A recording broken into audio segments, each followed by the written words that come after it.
ভালোবেসে সখী নিভৃতে যতনে আমার নামটি লিখো তোমার মনেরও মন্দিরে।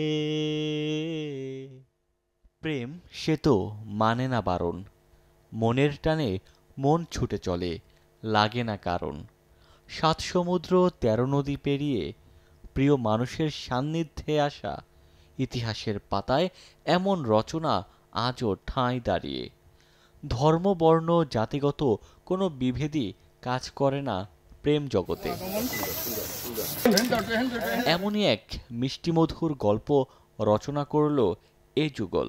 দীর্ঘ ২ যুগ পার হলেও ভালোবাসার টানে ঠিকই সাবেক স্বামীর কাছে ফিরে এসেছেন ডেনমার্কের নাগরিক রোমানা মারিয়া বসি। আর তাতেই যেন উষ্ণ ভালোবাসায় রঙিন হয়ে উঠেছে বরগুনার সাংবাদিক মাহবুবুল আলম মান্নুর বাড়ির আঙিনায়। সুদূর ডেনমার্ক থেকে ১০ এপ্রিল সন্ধ্যায় বরগুনা এসে পৌঁছান রোমানা মারিয়া বসি। এরপর রাতেই পৌর শহরের থানাপাড়ার মান্নুর বাসায় এক ছোট পরিসরে অনুষ্ঠানের মাধ্যমে পুনরায় পারিবারিকভাবে তাদের বিয়ে হয়।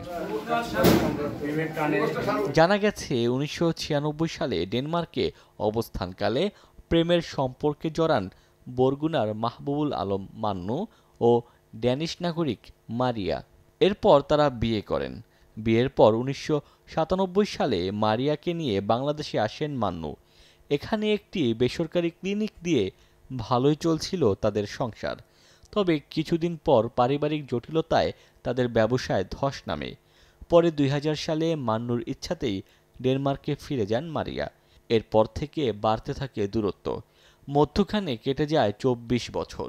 একদিকে দূরত্ব আর অন্যদিকে পারিবারিক চাপে মারিয়া বাধ্য হন নতুন সম্পর্কে জড়াতে। তবে সেই সম্পর্ক দীর্ঘস্থায়ী হয়নি।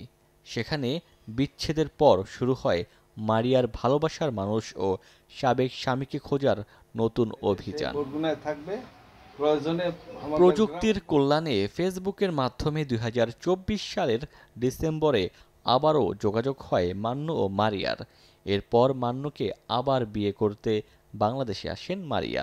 মান্নু বর্তমানে একটি দৈনিক পত্রিকায় বরগুনার জেলা প্রতিনিধি হিসেবে কর্মরত আছেন।